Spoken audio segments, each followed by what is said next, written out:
Welcome to episode number 4 of Swiss Boss Mama. Today we are interviewing Adrienne. She was always a sporty person, and after moving to Switzerland and becoming a mother, she decided that she wanted to find her new identity, her new self. In the search of her new self, he became a 3 times black belt in karate, a competitor for the Swiss national team, and a personal trainer. This conversation is about identity, discipline, and regaining strength. We are filming at the home hotel in Zurich. Adrienne Brice, thank you so much for being here. Thank you for having me. It's a pleasure to be here, really. I'm excited to hear your story, as you well know. Oh, thank you. Let's begin talking about your career and how did it develop from being an IT professional to then becoming a personal coach, Okay. fitness trainer, and also karate competitor. Okay. So how did this whole transition happen? Okay. So it's a journey. It's not. It's a 15-year journey. Pretty much. It's not just really a oh wow I should do that after IT. It's not really like that. I mean, I started my education's in telecommunications engineering, and I started with that. And after I got married and I moved to Paris. Well, I should say I started the the background is I started boxing and karate before I left Canada. So from kickboxing, I happened to get into like the location that we did boxing. That they started a karate school at the same time, so they were looking for students. So I was like, sure, why not? I will just try it out, and that's how I started doing karate. Like that was my start, and as an adult. And as we went on, I really loved it because it was just I always wanted to do martial arts as a child because I wanted to do judo when I was a kid. But my mother, I'm a very small statue. I'm 158 centimeters. I'm pretty small. My mom's like, "Wow, who are you gonna fight? You're really small." And so she said, "Well, girls should not be doing fighting and that kind of movement. It's not very ladylike." So my mom just kind of like say no, vetoed that idea of me taking judo or anything like that. So when I was out, when I moved out at home, I started kickboxing, and I loved it. I love the kickboxing part, and it was Thai kickboxing. And then when that karate school came in, I thought, hey, why not? Why not try it? So I got in, and that was it. And I started karate from there. Move on from the belts, and then I left. And then maybe 3 years after that, I left Canada because I got married, and my husband moved to Paris. Was relocated to Paris, and I wasn't able to find a proper school, karate school that works with my style. So I just took a break there, and I went to train at the gym instead. And I did cycling. I did all kinds of whatever it is because I wasn't working in the beginning when I was in Paris. And then eventually, fast forward into we moved to Switzerland. My daughter was born, and after my daughter was born, I wasn't working. So I thought, well, 1 year after, I want something for myself, like really just belong to me that I can be out, I can grow with. Because karate is something that you can grow with. It's not just like, okay, I just finished a boxing session. I just do this. I just sweat a lot today. It's not. You move on with your belt. You have this accomplishment. There's a goal. You move on to the next thing. You're just kind of climbing. I like that idea. So I restarted karate, and I found a karate school which is not far from my home, and they have day classes because I had to have a babysitter to come in, and so I can be relieved to go train for an hour or so. And it happened to be there, and it happened to be a very soft-spoken English man. He's older, but he changed my life in terms of fitness, in the world of fitness and trainer, because I guess everything has a timing, right? So I mean, I trained all the time before. I did have a karate teacher before, but it didn't click. Things didn't click the way like this teacher explained things to me. So when I start training with him, we talk about he's not a personal trainer by all means, but he talks about how your body mechanics, how your physiology, what muscles are you working when you throw a simple punch, and we would repeat the same move for the whole hour, just one movement. And it's not like, and I would never look at the clock, oh man, it's the same hour, why are we doing the same thing?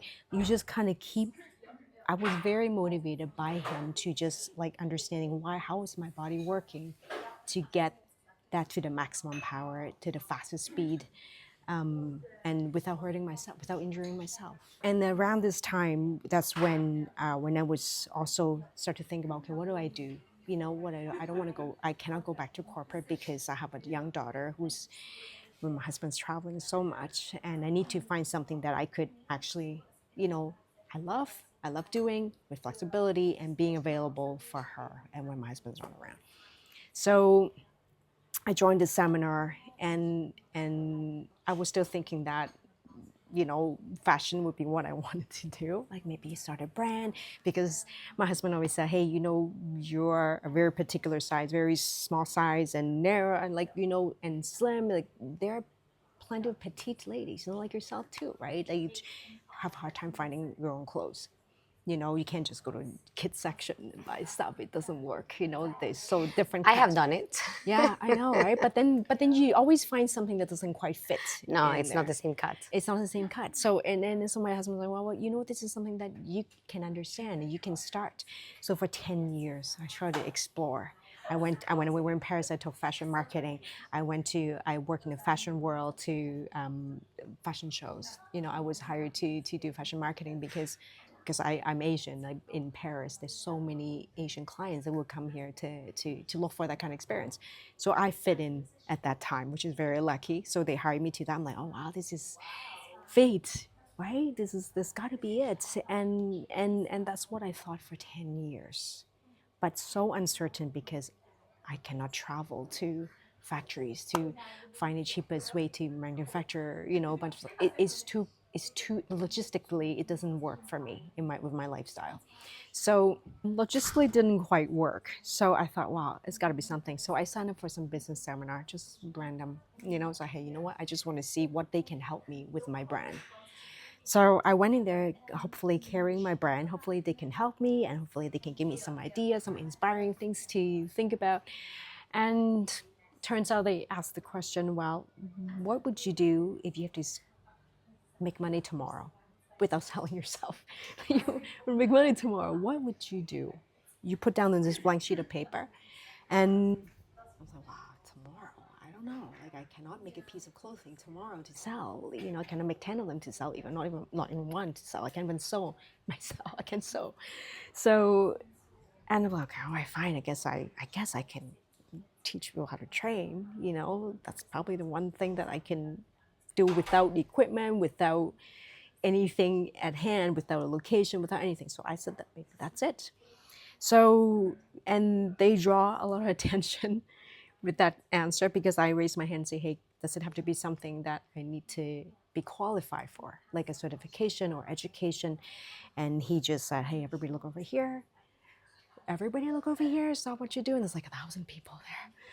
And I was just, oh my goodness, what's happening to me? What's happening to me? And he drew the attention to me, make me stand up and say, hey, look, everybody in this room, What a moment.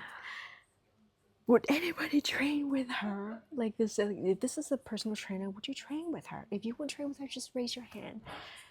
And half of the room raised their hand. I was like, oh my goodness. Thank goodness. Just goodness. Like I was like, please just what if nobody raised their hand? That would be the most embarrassing thing ever, right? Like it would be just the most embarrassing. But half of the people, half of the room raised their hands. Oh wow, this is pretty good, I guess, you know. And went on the whole weekend. They make it the theme for me, basically. Becoming And a personal trainer. yeah, and I was like, oh man, like what am I gonna tell people? Like I've never trained somebody to do this before, and just it just started to plant seeds in my head to think about that. And after the seminar, even they say, well, you don't need a certification. You just sell your looks. You just sell how you look like. You know, you look good. You look like you're believable. You know, you look like you're believable as a trainer. So why don't you just do that? But I thought, wow, you know, I think it's better to have the actual certification Absolutely. and have the knowledge and learn it properly before I can teach people something. So I went on, spent 2 years through the certification in Zurich, and I got my personal trainer. I went through the business plan, which I dreaded all the time, and graduated and got all the qualification that needed if I really want to pursue this. So when that finished, and and and I happened to, I think that's when I start to have my first surgery. and Yeah, we're around gonna that jump time, into that. yes, and in the timing, it just happened to come together like that. And my first surgery happened, and I happened to have to do a lot of rehab. So the stomach from pregnancy, I had a huge gap. Like it was, I could not get out of bed sitting up like this. I have to roll to my side and get up for 2 years to do that because the gap is way too wide. It never closed. It never even come close to this.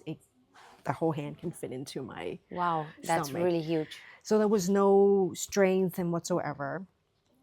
And I was already started karate. And at that point, wasn't really into competition yet at that point, honestly. So motherhood actually happened first. So, for your question, like motherhood actually happened first before the competition.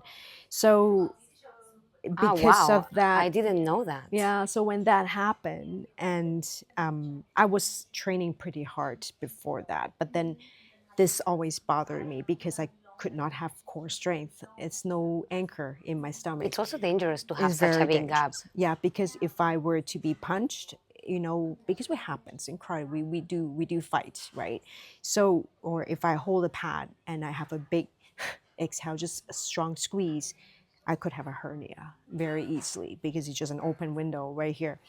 So, and at that point, my doctor said to me, said, look, if you really want to pursue sport, which my sensei did talk to me about at that point and say, well, you do have very good potential. I like that you're focused. Like I'm in. When I'm there, I'm there. And I'm focused on my muscles and everything. You have very good potential. We need to train if you're interested in joining the team for world championship or European championship. So, but my doctor said, if you really want to pursue this, you have to fix this because I cannot go into tough training with a giant window open in my stomach, and that doesn't work. So it was a tough decision. I basically have to pause karate to go through that surgery. They just have to pull everything together and sew it.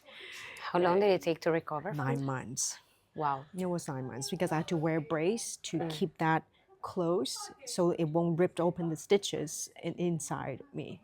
I didn't want a mesh inside me, so I don't want mesh. I don't want a foreign thing in my body. I just want to just sew it together. That's all we need to do.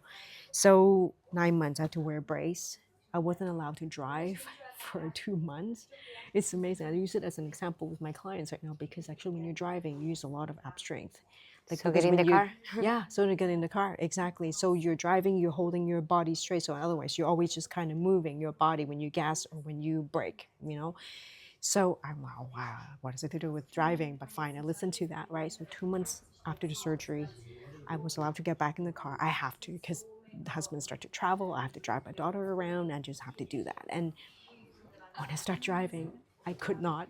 I could not turn the wheel because Wow. it's after like maybe 3 months. I think 3 months I wasn't allowed to drive. 3 months after, when you wear a brace, you rely everything on that brace. You're So not you lose allowed the to. muscle. You lose everything in that muscle. So every day when I take it off to shower, you feel like you're just melting.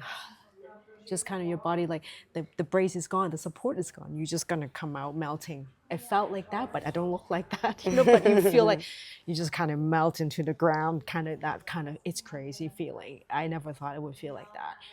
So 3 months after I started to drive, I could turn the wheel, but it's like, oh, like just really hard to get them to wake up again. So I'm like, oh wow, I didn't realize I do that much core strength when you were driving. So that was the start of the recovery. So that was just 3 months after you start to, to get back into normal life. I couldn't even go down to get mail without huffing and puffing because I had no strength, absolutely zero strength. Muscles gone, like there's no chance to save them basically. So I would go down to get mail, and it's just like it's a lot of work. Incredible. And then I'm like, wow, I can't go on like this. Daughter's only like 3 years old. Like I have to get back to strength. How am I gonna pick her up? How am I gonna, do things with her? So that was the first motivation to I gotta get back. And then it's you just kind of keep going and train, and just rest and train, and eventually get to a point I could get back to karate. to get back to just even start again. And oh, I was so excited. I just like was like a kid going back to play again. I was like, oh, this is fantastic. And I think 9 months after, or maybe a year or 9 months after that, I ruptured my ligament for the first time. Yes. So anyway, Already in a yes. fight. Yeah, Or I in was training. already in a fight, but that was my own fault because I positioned my leg differently. This Well, I time was didn't my ask, I didn't ask whose fault it was. It's your fault. Don't want to start dropping names already. But okay, It's good not to my know. fault. Yes. And then simultaneously as you came back and had the surgery in the stomach Yeah. and or in the abs Yeah. and you rupture your knee, is Yeah. that the point also where you started becoming a personal trainer?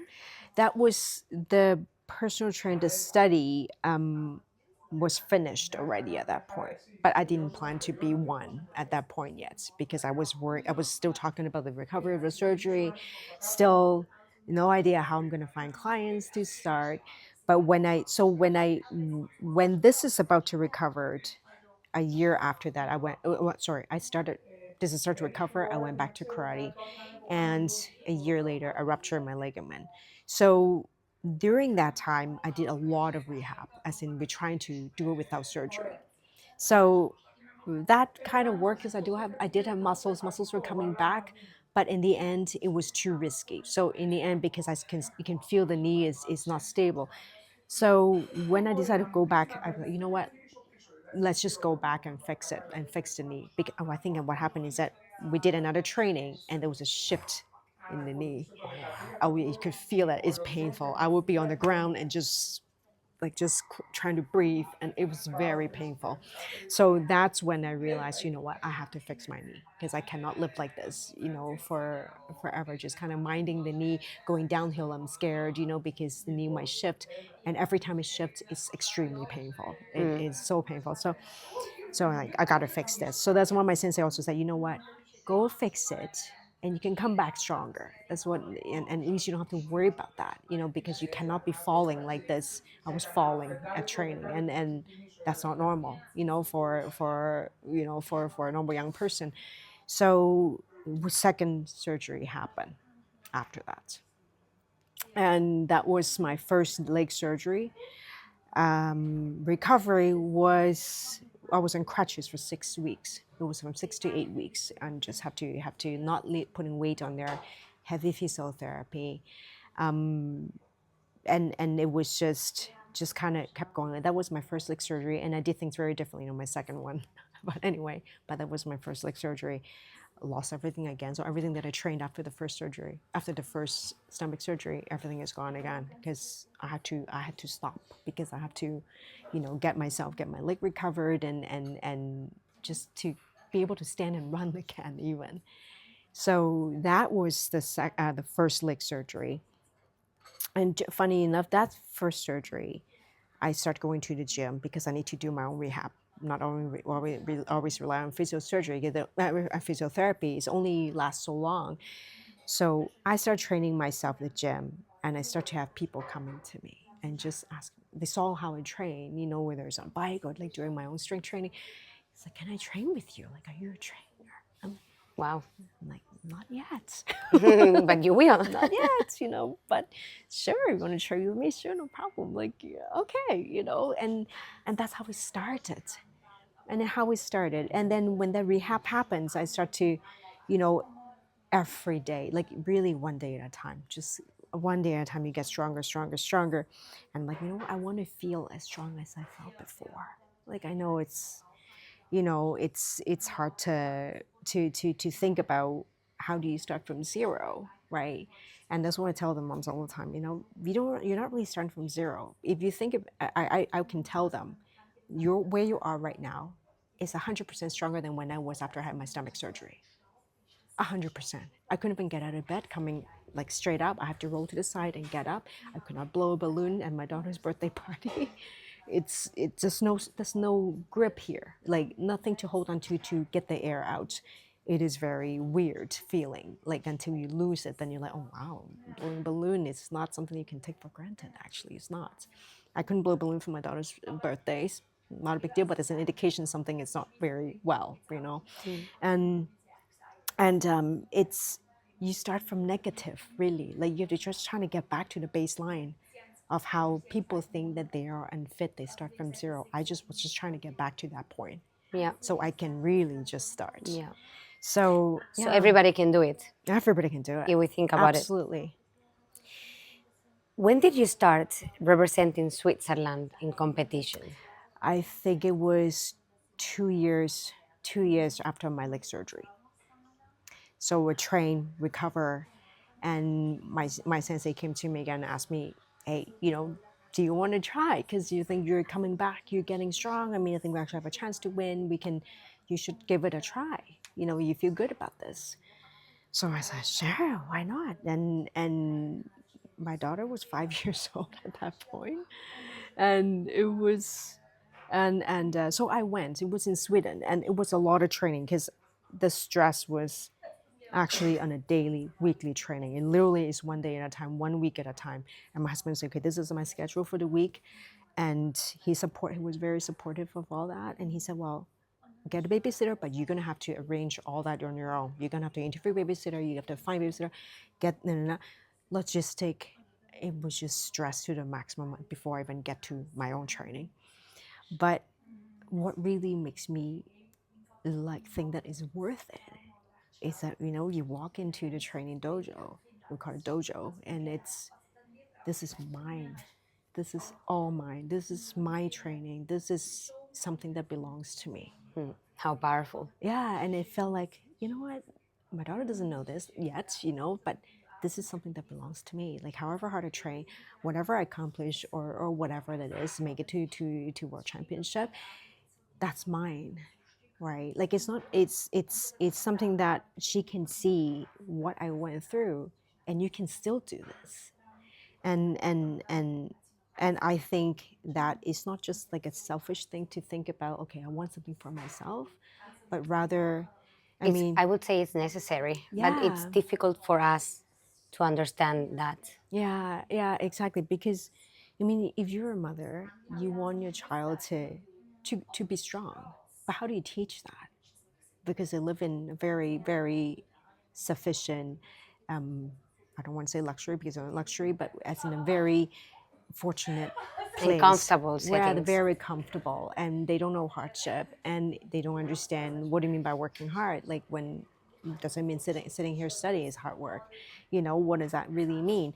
When they really see you struggle, they see you going through these things, and it's like, what am I trying to do? And then you have a story to tell. Like this is what I feel. Hey, my original big motivation for me to be in karate is also to protect her. Like, not that I'm in a very dangerous place. It's not that, but it's an instinct.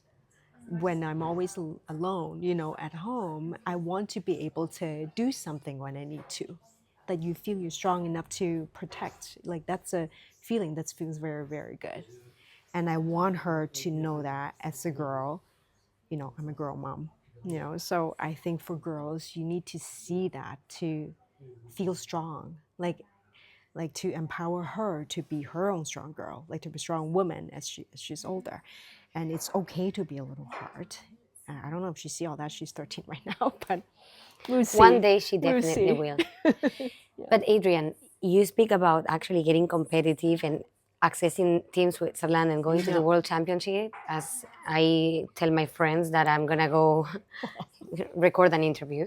But being pragmatic, what percentage of people who start doing karate can actually go to the World Championship? Is that something quite normal? Percentage, let me think here. We have about 400 people at our school, at a karate school. We have about, I would say, 10 to 15% of people end up doing that. It's not just about people not being able to go. That's not really that. Well, first of all, our teacher would say, hey, you know what, you have a good chance, or like we see something in you, we want to train you. That's a great thing.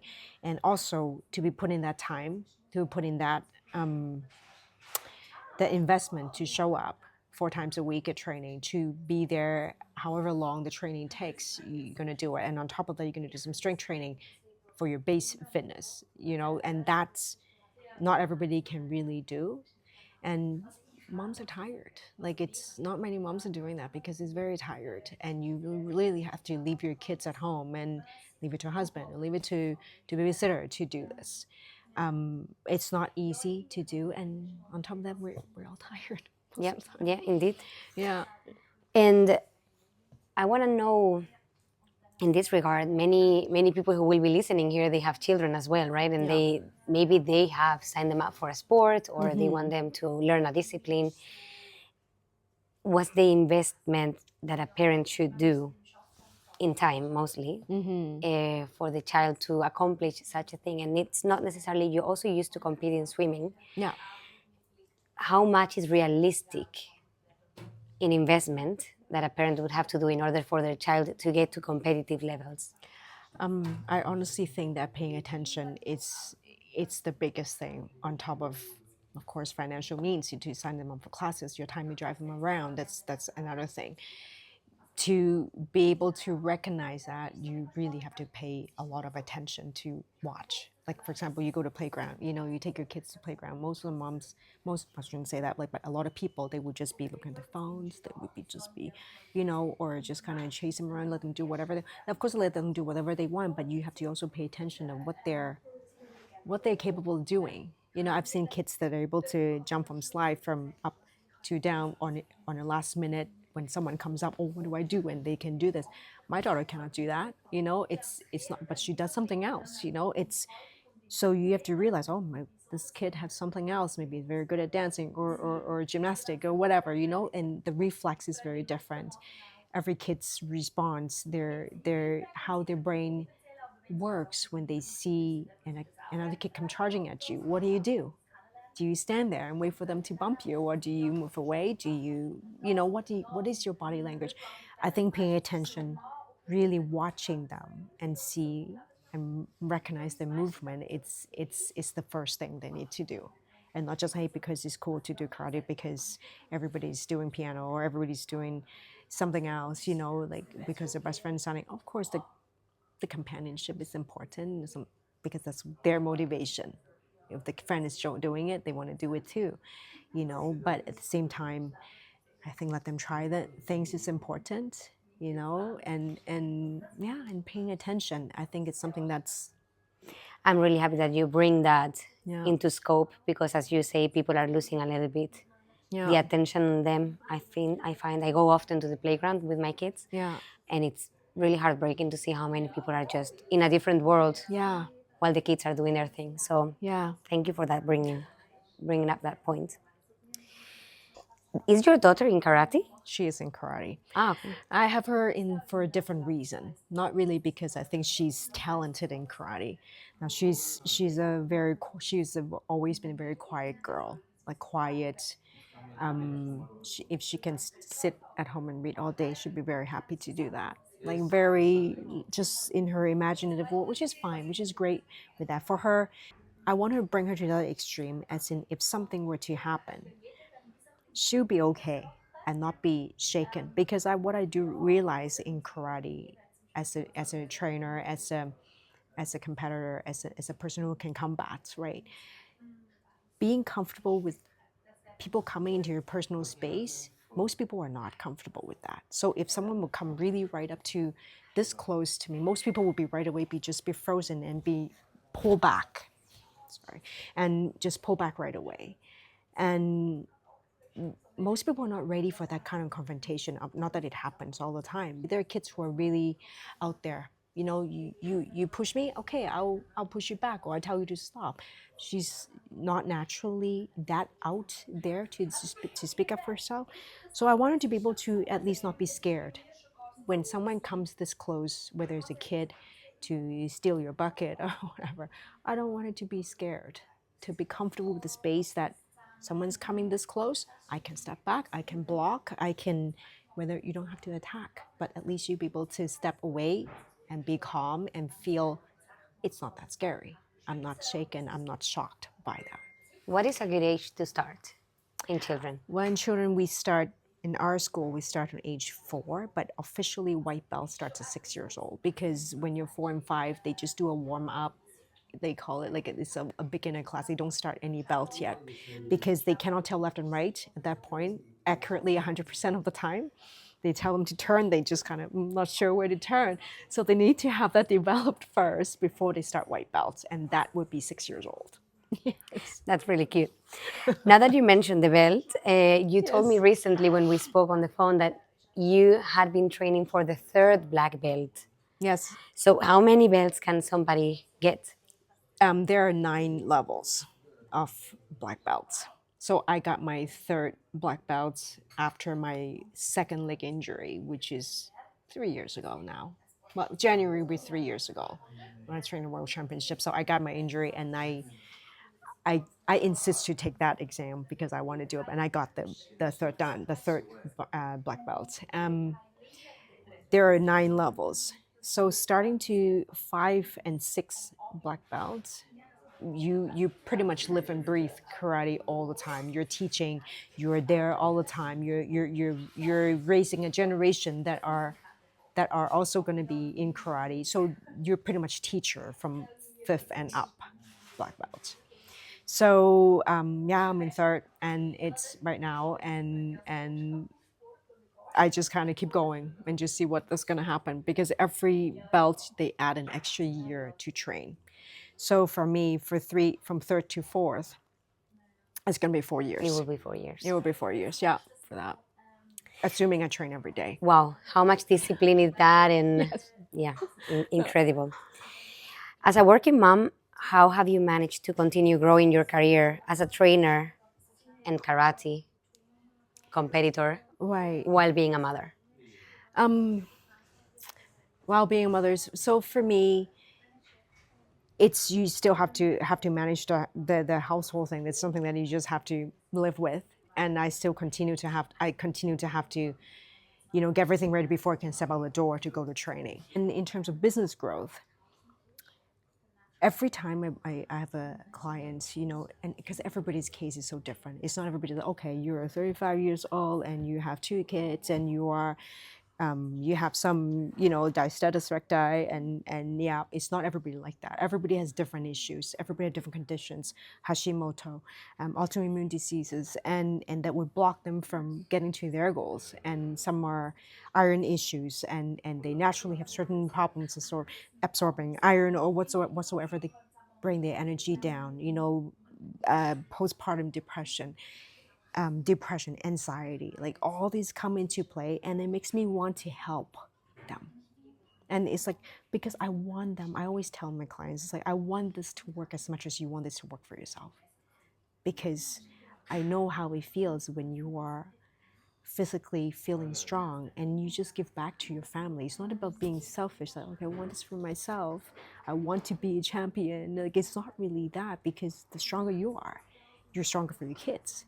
You're better at getting up at night, and you're not dead the next day because you have to be up all night for your crying child because they're sick. You know what I mean? And it makes a huge difference. As you Huge. say, I joined the gym 1 week ago, and Yeah. so far I've done 3 sessions of weightlifting, Yeah.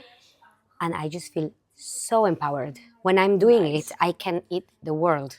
And then I get home and I'm like, I can handle everything. It's true. It makes a huge impact. That's right. It's huge because it triggers endorphins, which is feel-good hormone, and it triggers good hormones in your body, dopamine, all the satisfaction, happy hormones will come out, and you're in better mood. I always tell my clients too, however much you manage to lose weight, whatever goal you want to do, muscles, whatever, or gain muscles whatsoever, I mean, you're gonna have to think about, you have to be addicted to what you want to be.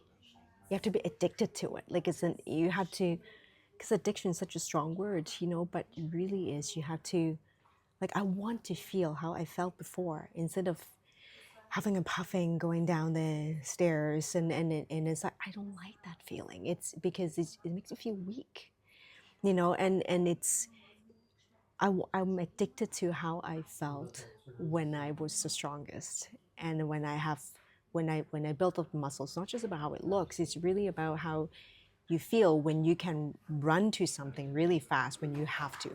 So it's not really about chasing the championship, the win, to win something. it's your daily life, your Is reflex. the everyday You tasks. save, yeah, you save so many things that you forgot because you're tired. You save something that's falling because you knock over something, or you're a bigger kid, you're the older kid, knock over something. You manage to save your own reflex so you don't roll your ankle when you catch something on the curb, so you don't injure yourself. So these are all quality of life that you Yeah, gonna it's that definitely life quality. yeah. Another part of your life, which is nutrition. Yes. How does that come into your life? And how do you apply into your personal life and also with your clients? Nutrition is a big part of, like, with whatever goal that any moms want to do, whether it's weight loss, gain muscles, to recover from whatever that you want to recover from. It's never really just fitness, and nutrition is mindset too. So it's the nutrition part. If it's not, if you're not feeding your body, that can encourage, that can help it to grow muscles, can help it to recover from whether it's postpartum or whatsoever. You eating, processed stuff, things open from a bag, like all those things, that's gonna make you even more tired than you already are, and that's not really helping recovery. So for nutrition, for me, being in competition, not drinking alcohol, when we're training for something, having the nutrition, focus on quality food, focusing on not starving myself, but rather eating properly.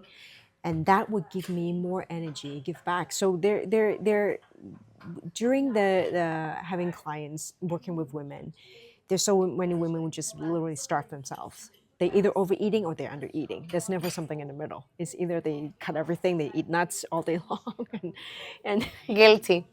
I love my nuts. yes, Yes. yeah. So then that all day long, and then you actually need a little more than that, because when your body is just thinking, oh guys, there's no food coming in. I guess we're just gonna hold on to everything that we have here, and that's what your body's thinking, because your body doesn't know your goal is to lose weight. Your body doesn't know that you're trying to train for whatever that you want to do. Your body is just worried about your breathing, your basic function. If you have enough to build muscle, because muscle is an expensive thing for body to build, because it burns energy. It's like, it just burns energy when you're sitting, when you're not doing anything. So naturally your body doesn't want to build muscle. That's why strength training is against natural, it's against your natural feelings. You just sit around and be comfortable. But much recommended, right? Oh, absolutely, because you have to be uncomfortable to build something that's actually strong.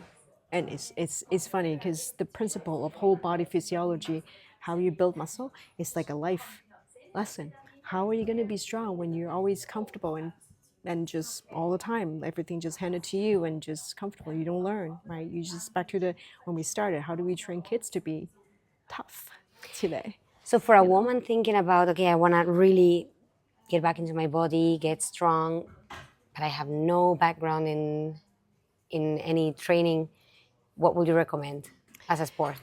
As a sport, well, we have to start with what you like doing first, because without the love, you won't stick around for very long. You won't be curious about how you can be better, because every sport is essentially the same. Like how body movement, how we talk about karate, how we throw a punch, how we throw a ball is exactly the same body physiology. How you move your muscles, like your backside, front side, it's not about how you fast you flick your arm. Tennis, it's all the same body physiology, how you use your body coordination to get into position to hit the ball the strongest and fastest. So you have to love the sport first. You have to like be curious. Maybe somebody like to dance, and you start with dancing, something dance related. I'm not a dancer, so I cannot, I don't dance. It doesn't relate to you. No, I cannot relate to that. But it has to start with a curiosity, which is from love, like from interest. Like, I'm curious about that, and try it. You see what I mean? So I know so many people who get into sports because of spouse, because of kids, but they don't really love it. So they kind of stuck in the mediocre level, because you don't know how to improve, because you're not even curious about how do you make it better. You see So what I you would mean? always encourage to have a trainer alongside to keep motivating? Yes, I do absolutely because when you, like you said, if you don't know the background, lifting weights, I always have think there are ways to hold your weights. There are ways to maximize your body muscles. I mean, time is limited, right? Like I always recommend when we talk about smart training, it's is it's not about how long you stay in the gym or how many times you're at the gym. But of course, their frequency, their minimum basal frequency, you need to be there, but it's not 5 times a week. It's like 2 times a week. If you can maximize those time in 50 minutes, you can do some really awesome stuff for your body. And we tested it on COVID actually when we moved the class online. We did training, and women start coming to my class online for twice a week. I didn't plan to test anything, but just happened that they come. I said, well, I'm homeschooling my child anyway. It's driving me crazy. I would like to move. So I was doing classes 6 days a week during COVID lockdown. And the ladies who were with me, and they were, we started with about 6 people, and we're to 50 people in the class, but they come different times, so they're never together, which is really good. So they start to tell me, hey, Adrienne, 4 weeks after the lockdown, they're like, I'm seeing something different. It's working. I'm like, what's working? What do you mean, what's working? That I'm seeing I look different over here with my collarbone, like my muscle in the shoulders, and everybody's losing muscle and gaining weight during COVID. And whereas my ladies, they were training, they were just twice a week. We talk about forms. I look at their forms, and when they have their forms off, I corrected them right away. And that's why trainer is important. So that's why doing recordings on, YouTube. I mean, there's tons of workout online that's available, that's free. But how many people? I have clients that come to me and say, "Hey, during COVID, I work out 4 days a week, 2 hours each time, and nothing's happening. I sweat, but I'm not seeing any You're changes." not maybe The forms, increasing the I think the form is the demand. problem. It's the like without seeing that person working, hearing how they train, and if you see Yeah. nothing, the form is the issue 100% of the time. How interesting. Yeah, I so love it. Like we could talk about this forever. So now I would like to look back about the nutrition thing. So one thing that I really wanted to touch upon with you, yes, because I know many mom friends that I have are really struggling with the topic of nutrition with their children. yeah, Me as well, because on one hand, pediatricians say to you, oh, child shouldn't touch any processed or sugary thing until they're 2 years old. On the other hand, the psychologists are saying, don't make anything for them to be forbidden because then they will want it even more. So, what's your approach to this? I think your intuition would be the best thing to do with this because research would tell you one way or another. There's always different people telling you different things. And I think end of the day, you know your child the best. This is, I'm not just saying it like a cliche. It is really how it is. If you feel that your intuition, now I try to limit my daughter from sugar. I don't even introduce it to her. No lollipop, nothing. She didn't know better. She would hold an ice cream cone shaped candy, didn't even know you can actually eat it. And she would hold it for a long time. And everybody was like, wow, that's really impressive. But she actually didn't even know it was candy. It was amazing. But that, I have one childless experience. I cannot speak for others. And I limit her, and then just never introduced, didn't forbid her. I just didn't introduce it to her. She didn't know better. She didn't know that there was such thing as sugar, jelly beans, or anything like that. No idea, until we went to. Of course, she has friends at school. They introduced candies. They start to understand that what that is, and friends would just bring a lollipop. It's a oh hello, nice to meet you, and then you get a lollipop right away. You can't control it, and what I think whether it's limit or allowed, I don't agree with either. To be honest, I think from a young age, just start teaching moderation is a good thing. You want to have it, great. You have it now, and then this is gonna be tomorrow. It's gonna be tomorrow, because never worry about missing out on food is something that I always try to teach my clients, and it's that if you worry about missing out on food, which is the thing that you think you want more, and that will carry on to adulthood, then it will just forever be like this. So if you forbid, yeah, no, it's not good, but you allow them to do whatever they want, it's also not exactly great either. So have the conversation. And I find that what's different about parents today compared to, I shouldn't say compare because I don't have anything to compare to, is in is that a lot of people are afraid of having conversation with their kids about topic that's not about Peppa Pig or anything like that. Like, is there anything, okay, they're too young to understand, which is not true. I think moderation, teaching them to have one now, you can save the rest for tomorrow. This is a skill to start to understand instead of not allowed and give all. Like, I don't agree with either. That's what I'm trying at the moment. Yeah. I keep on telling him we need to eat a little bit of everything. Yeah. And the other day he said it to me as well, Mommy, I'm just taking a little bit because I want to take a little bit of everything. And I'm like, wow, Perfect. Good wow. for him. But he's a picky eater. Such a pain. Oh, I hope one day that'll be over. But yeah. Yeah, but you're doing the right thing. That's great. Like, I think it's doing the right thing, because every child's different. But I really don't agree with extreme.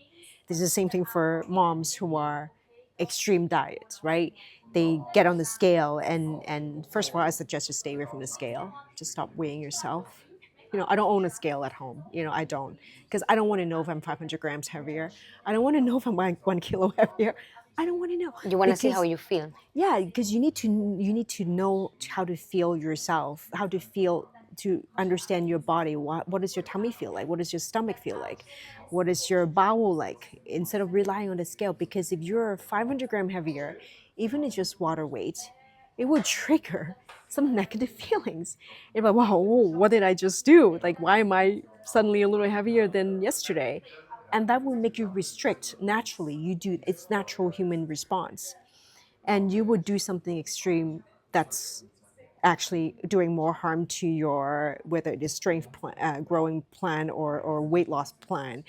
It would do more harm than anything, and then you kind of restrict yourself because you're so scared about that 1 kilo. You just different than a week ago, and you're, oh, well, what I do, it's not good. And you restrict, and then you just kind of, maybe you lose some, and then you're like, oh, okay, I'm okay now. Then now that you lose some weight, you can go back to the whatever you want to. I can have the extra slice, whatever, and then you swing it to the other extreme. So the whole time you're just yo-yoing back and bouncing. yeah, it's not good. So stay away from the scale. I would just focus on feeling how you feel about your stomach. Are you really full, or are you not really full? Are you just want it because it's delicious, or you know, and or you really are full? You're okay to not eat.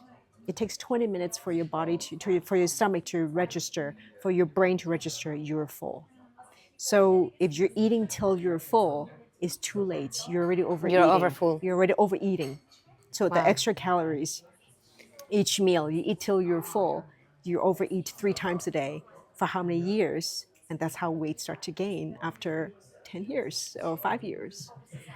So that's one thing. And two, is just stop picking on your children's plate. That would be one thing that I say, because we're moms. I mean, we're from a generation where you don't want to waste food. You don't want to, okay, come on, this, and your child's like, I don't want to eat that. And I say teaching your child not about eating everything from your plate, but rather knowing how much they really eat and give them how much they can handle on a plate, not leaving always stuff on a plate. It's not a bad habit, but of course don't overfeed them. Then make them eat them all is one, but you shouldn't be picking out of their plate, because I think all moms deserve your own plate of food and not eating off what your kids' leftovers. Cold leftovers. No, Full of snothers. no, don't deserve that. You deserve so much more than eating off your kids' leftovers. That's a great tip, and I hope a lot of people will also Yeah. feel that they resonate with that and will stop doing that. Yeah, because if they only eat the leftovers, you're under calories. You're undernourished for your own adult requirement of food. If you eat your own food and you eat the extra, then you're over calories. Then you have too much. So either way, Just make your own plate. just make your own plate and finish it. If your kid's plate has something left over, either you save it or you just, hey, something cannot keep, just be okay to not to throw it out, whatever that might be. Just don't pick on your children's plate. What I'm getting from this chat with you is that I believe people just need to take a step back in every area of their lives, like when it comes to physical training or to recovering from an injury or to educating their children into nutrition, into any other topic Yeah. of their lives, to take a step back and do things a little bit slowly. Yeah. and pay and more attention, be more intentional as well about the things that we do. absolutely. And I believe this is such a great takeaway because everybody's living too fast. Yeah, I for see that. sure. It's a self-respect. I think as an individual, because otherwise you start to lose yourself. And I have clients that are, the kids are already bigger and they have spent years of not having themselves, and just it's always about them. And yeah, I get it, it's very busy, it's very demanding schedule, it's tired, and you have the last hour of the night for yourself, and you stay up till 1 o'clock, 2 o'clock, and then you wreck your entire body. By the way, when you sleep like that late, the next day how your body process sugar is completely different. So your decision of making on food is completely different because you're tired, you're just exhausted, you're confused about being thirsty to being hungry. You just don't know, you're actually dehydrated, but you go for food because it feels good. The 20 seconds of satisfaction in your mouth is I happiness. do notice that I crave much more chocolate and this kind of stuff the Yes. nights when I get a bad night's sleep because Yeah.